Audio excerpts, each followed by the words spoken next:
Hello, my name is Michael O'Keefe, aka The Movie Wist. If you enjoy this interview and want to hear more top-notch film industry conversations, please press the thumbs up, subscribe to this channel, and hit the bell to stay in the know. Hello, young Chang. How did you begin production on your documentary Wuhan Wuhan? It's a sort of interesting story because it really was a pandemic film in all regards. I was working remotely. I did not go on location to film with the crew in Wuhan. In fact, what happened was the studio behind the film, Starlight, contacted me to see the project through after they had finished filming 300 hours of footage at the peak of the pandemic in January, February, March of 2020. And this was a crew of 30 that was locked down in Wuhan. This crew initially was about to set off to make a documentary about the Yangtze River. But then when they were locked down, everything was shut down, they pivoted and sent a crew out to film with 9 different characters. I was given the task of just shaping all this material in a way, sort of like I treated it like found footage in a way, and shaped it into the movie that you watched. Wow, that's really interesting.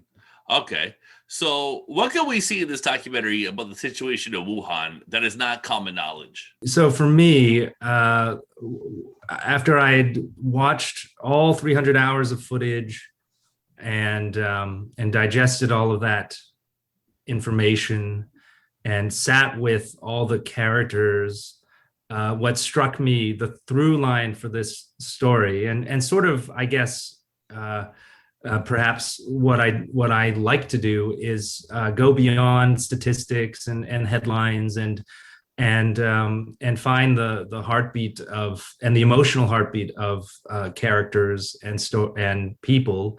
And so really what struck me was the humanistic kind of angle that I could take on this story. And I think what I'm hoping will come across is that Wuhan, the city, I'm hoping that it isn't going to be kind of marked, with the scarlet, letter for the rest of its history now as the epicenter of the pandemic. For me, and I've been to Wuhan, it's a city of culture and art. It's a cosmopolitan city of 11 million people. There's a thriving punk culture there. There's, many of the best filmmakers I know come from Wuhan or have studied in Wuhan. The soundtrack to our film was composed by a band, Hualun, who are one of the early punk bands from China, and they had done a soundtrack to a film that I really loved called An Elephant Sitting Still, which is a kind of an art house hit, if I can call it that. And I loved the soundtrack, and I contacted them, and just because they're from Wuhan, that connected. So it really was I wanted to make a portrait of a city under siege, and how, and I think it's a universal kind of theme, and how people rally together to work together to help each other. Maybe not in all circumstances around the world, and certainly not in necessarily in the U.S. at the time, but I was seeing that. Actually, I take that back. That's not true. I also made a short film called Pandemic 19 about frontline U.S. doctors, told through their personal diaries. And that was a story about how doctors were, in the early days of the pandemic, were figuring it out and working together to figure out and save lives. And that's what I was seeing in Wuhan and in the footage. So I think what's may stand out is that humanistic point of view. This isn't going to be the Wuhan investigative story. This isn't the political investigative story. This is really about giving a human dimension to the city of Wuhan. Awesome. Yeah, you definitely feel it. It's not about gaining knowledge. It's more of an emotional journey.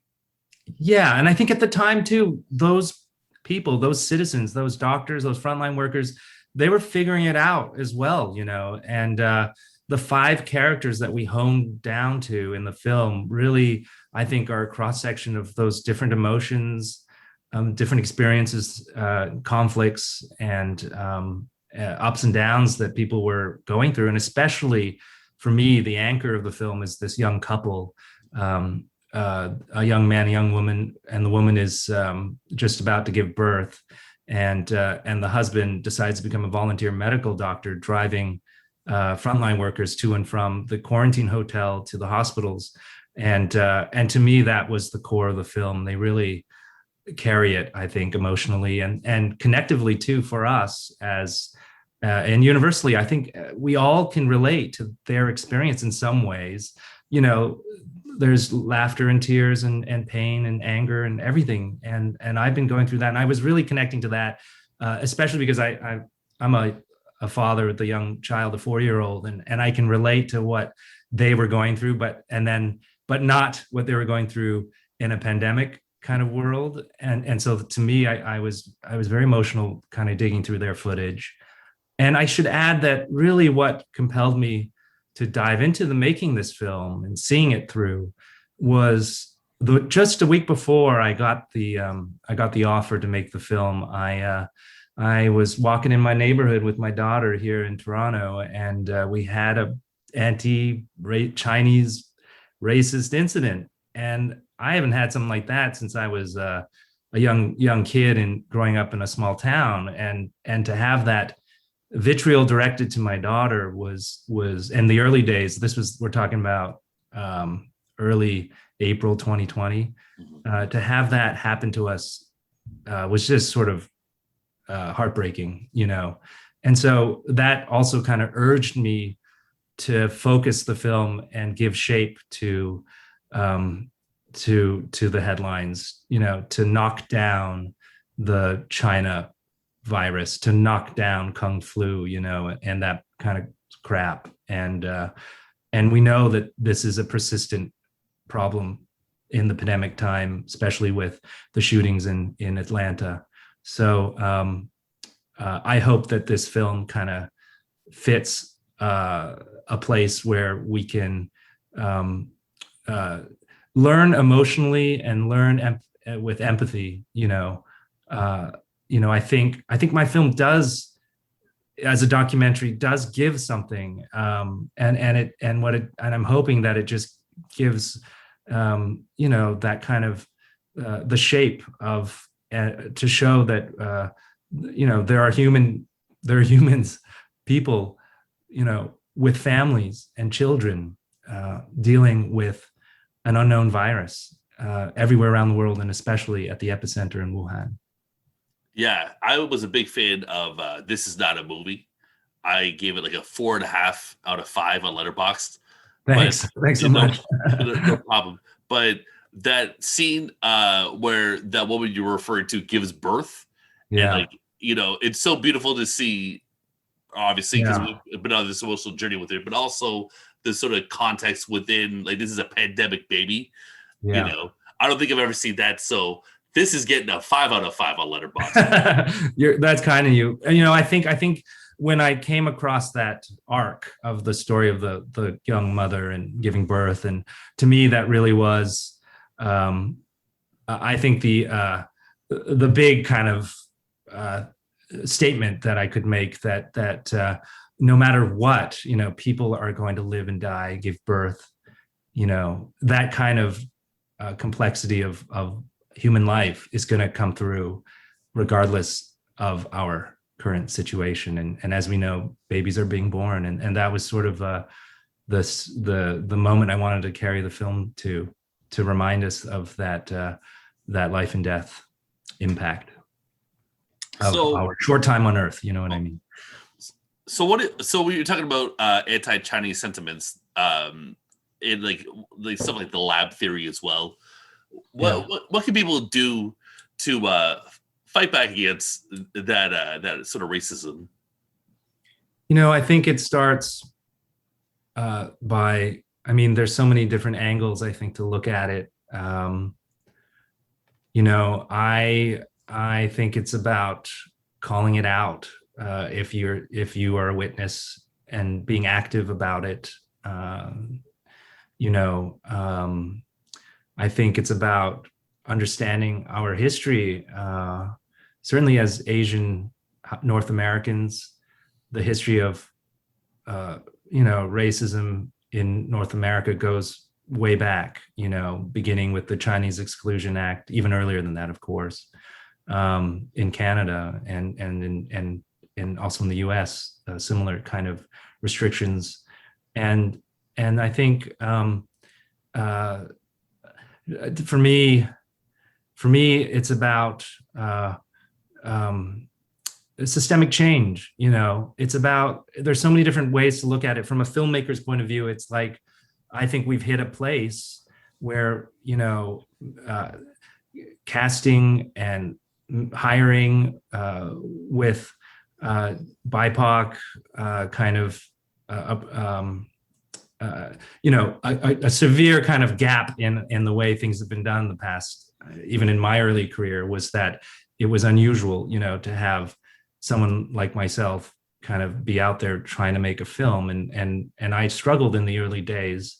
But now I think from the top down and from the bottom up, from the gatekeepers to the crew, and you know, we have to open those doors and start encouraging and hiring and changing the face of, to reflect our 2021, you know.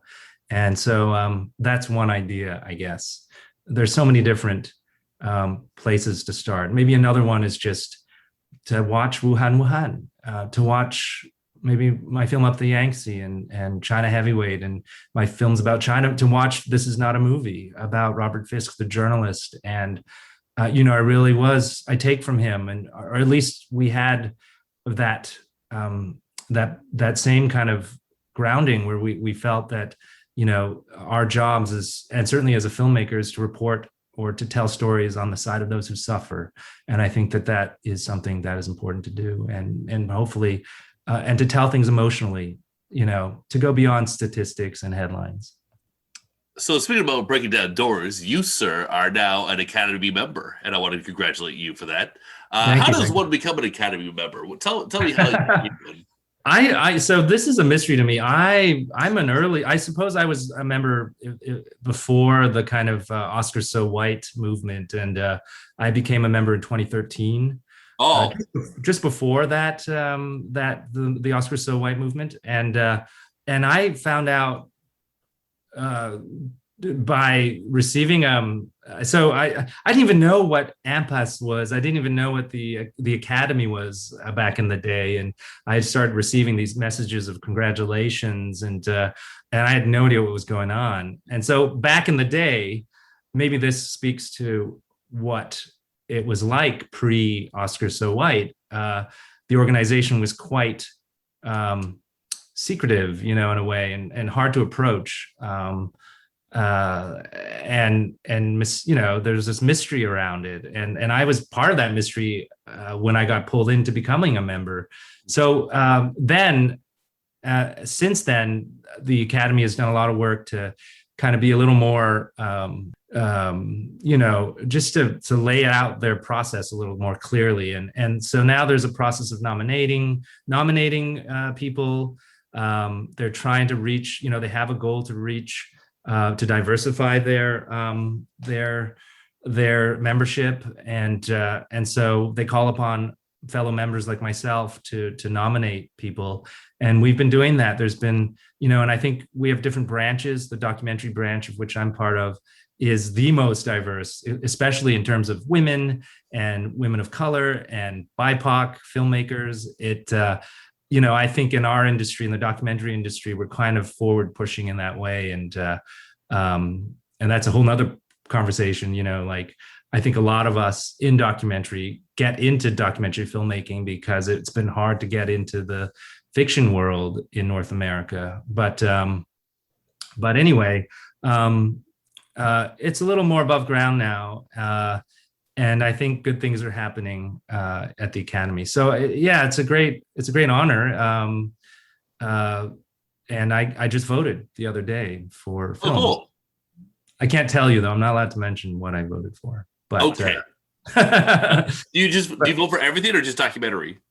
in the initial stages, you vote for um, documentary and best picture and international feature if you so decide, and also animated feature, also shorts. And then later in this final voting stage, you get to vote in every category. Oh, cool. That's awesome. How does it Yeah. feel to vote for the Oscars? I mean, it's quite an honor. It's sort of it's such an industry event as well. I think, Yeah. you know, I like to vote for the art house films. You know, that's where my heart is like in international features, and and I think the past few years you see something changing. You know, with Moonlight and Parasite, and even just the selection of documentaries this year, the previous year, it's been great. You know, I think they are the best films, more or less. I mean, there's always going to be mistakes, and I was just, you know, I did a Q&A for Wuhan Wuhan yesterday with the great Steve James, who is the filmmaker who made Hoop Dreams. Oh, wow. And you know, he got short shrifted with Hoop Dreams.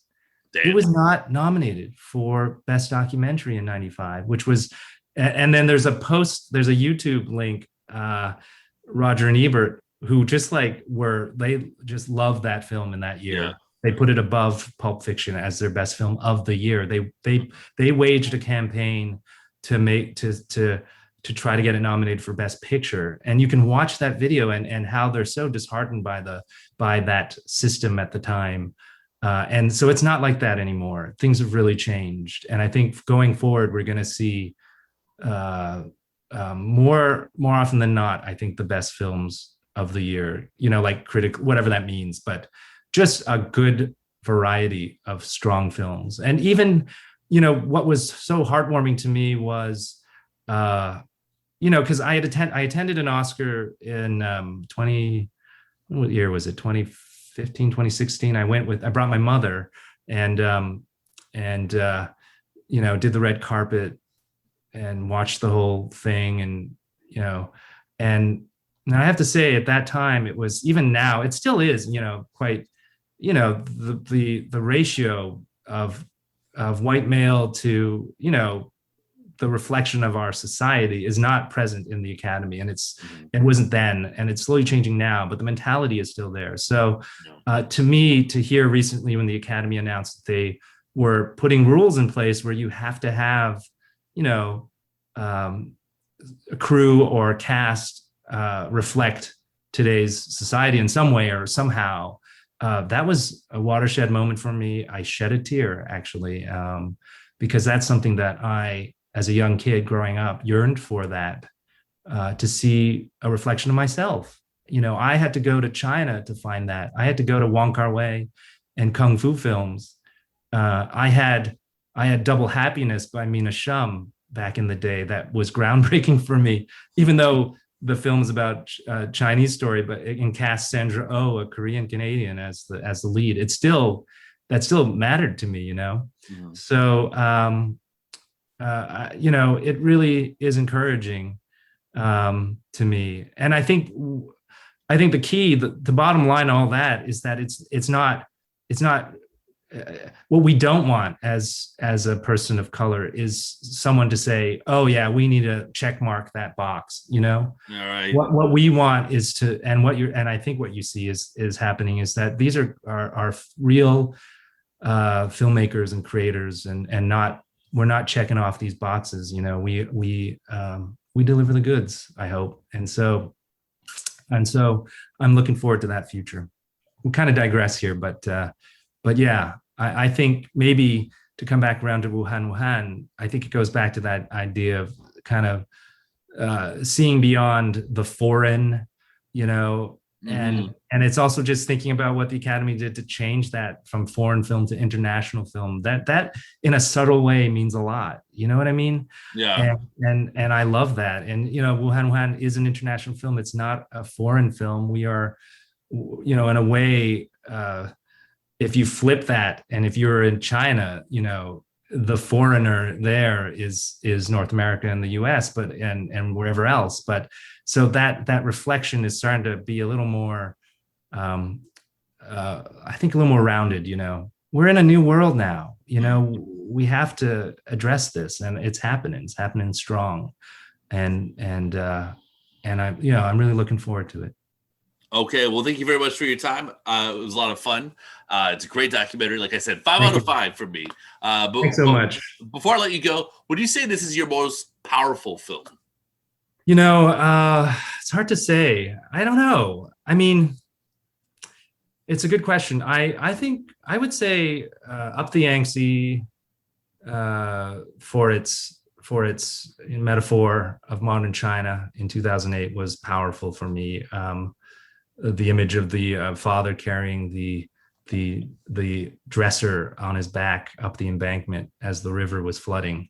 I mean, that's a moment for me. And this is not a movie. Just hearing Fisk angry about the state of the world and Palestinians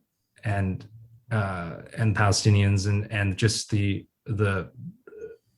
kind of misshaped way we look at the world was powerful to me. Wuhan Wuhan, my emotional connection is through my personal experience with that anti Asian incident with my daughter and I, and seeing through the film and seeing it as a depiction of humans, regardless of, you know, race or culture. So that in that way, it's powerful. I hope. You know, I could go through every film I've made and pick something out of it. It's hard for me, as I think you're hearing from me, like this feeling of these films being like my children, you know, and I don't want to pick one beyond the other.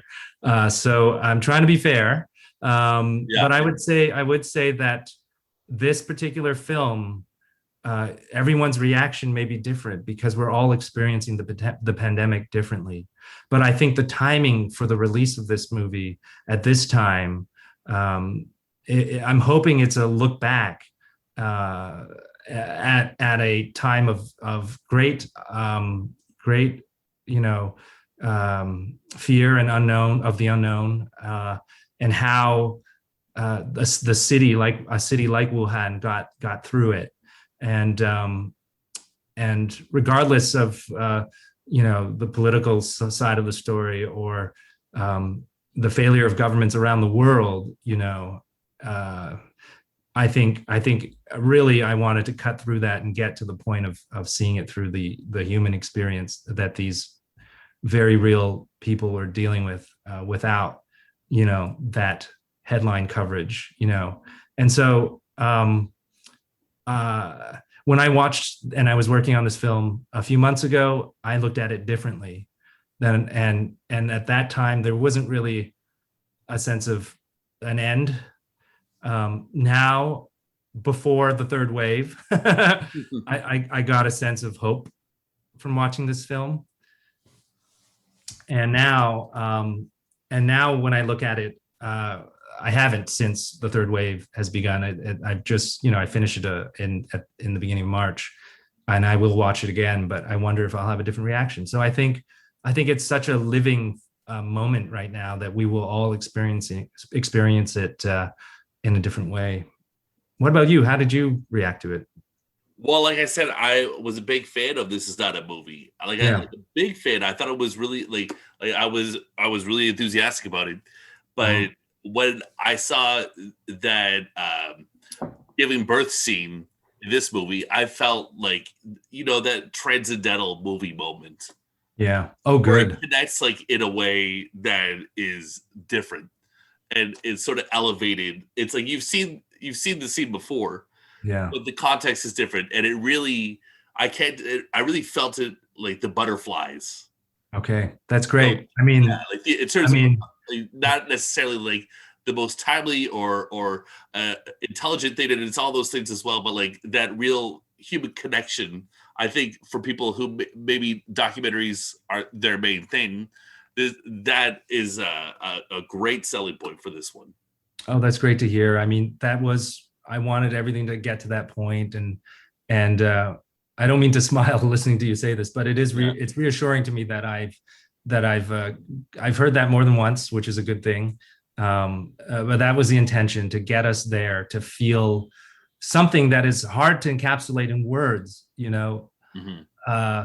It's an emotion, and I think that that is something we need right now, is to feel an outlet, a way to consider something. I mean, we're carrying so much. There's so much weight within us right now, whatever it may be, the pressures of trying to get through this right now, especially for those with families, or those with who are frontline workers, essential workers, who can't get the vaccine, who are in hotspots because the government has failed them to give them vaccines in those hotspots, and et cetera, et cetera. I can go on. You know, the pain of this, the doctors in the ICU, the nurses dealing with having to make triage, you know, decisions. I get emotional thinking about it. So it's hard to encapsulate the flurry and the of everything that we're going through. And I'm hoping that this film can kind of cut through that and give, as you mentioned, this sort of transcendental or visceral kind of moment, you know. Yeah, definitely. Even then, even with that, it's hard to pinpoint what that is, I think. And that's okay. Yeah, transcendental is just a fancy word. Like, it's hard to put into words. It's just like it's I hear emotional you. and it's cinematic. Yeah, I hear you, and I'm glad. And you know, that was the in a way, I'm quite fortunate with the quality of the footage. You know, they filmed it in an observational way. They did not interview anyone. It was meant to be told as an observational story, as if it was a narrative fiction film, and I'm hoping that's what comes across, because we need time to sit and think and reflect, and kind of not be told anything, and we need to just kind of make our own judgments, because I think, as I said, everyone does have a different feeling and opinion. Absolutely. Well, thank you for your time. Thanks so much.